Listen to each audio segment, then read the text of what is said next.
Magandang araw po sa inyong lahat. Ang dula na aming ihahandog sa inyo ngayon ay may temang unfair labor practices o hindi makatarungang pagtrato sa mga manggagawa. Ano nga bang tinutukoy dito? Ito ang gawain o patakaran ng ilang kumpanya o employer na lumalabag sa karapatan ng mga manggagawa. Kasama na rito ang hindi pagbibigay ng tamang sahod, hindi pagbabayad ng overtime, pagbabawal sa union, pananakot sa mga empleyado at pagtanggal sa trabaho ng walang tamang dahilan. Ang mga manggagawa ang galugod ng ating ekonomiya. Sila ang nagtatahi, nagbubuhat, nagluluto at nagbibigay serbisyo araw-araw. Ngunit sa kabila ng kanilang sipag at sakripisyo, marami pa rin sa kanila ang hindi nabibigyan ng hustisya at pantay na pagtrato. Sa dulang ito, inyong matutunghayan ang kwento ng mga manggagawa na nagpasyang wag nang manahimik. Isang kwento ng lakas, pagkakaisa at paninindigan. Ito ang boses ng manggagawa.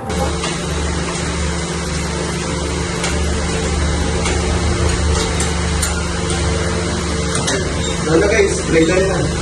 Wala ba kayo para mong break time? Ha? Wala na tayong break time, sabi ni Ma'am Kylie. Kailangan na natin ito tapusin, baka iba ako sa sweldo natin. Nung overtime nga natin nakaraan, hindi mabayad eh. Wala po ba talagang break time dito? Bago lang po kasi ako dito. Parang sobra naman po yun. Sobrang talaga kasi yung nakaalis ni Nathan. Ito yung overtime pay mo. Hindi na siya ayun sa trabaho. Ano to? Kismisan? Balik sa trabaho! Puro, bilis ayusin mo yung bibig mo ah! Dahil 100 na piraso pa yung kailangan mong gawin. Pero ma'am, tinaw yung nagagawa namin, hindi pa nga po kami nag-break time. Di ba ang problema yan? Ayaw mo? Eh di naman kitang palitan eh. Dami pa yan tinatapagin, puro kismisan pa inuunan nyo.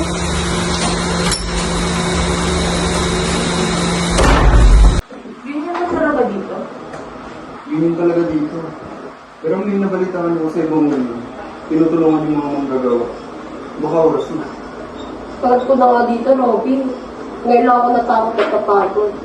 Kung may paraan lang para magsalita, subukan natin. May pinakita sa akin sa labas. Sinigdila sa akin ang video, panoorin natin.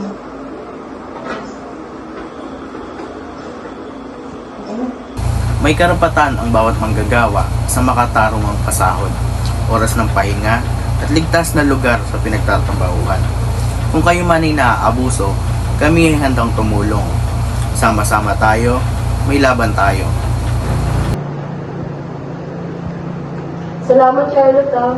Panahon na talaga natin para magsalita. Hindi lang para sa atin, para sa ibang manggagawa. Hindi na tayo magpapatalo sa takot. Dapat na natin paglaban ng karapatan natin manggagawa. Tama na ang pang-aabuso. Tayo naman ang may boses.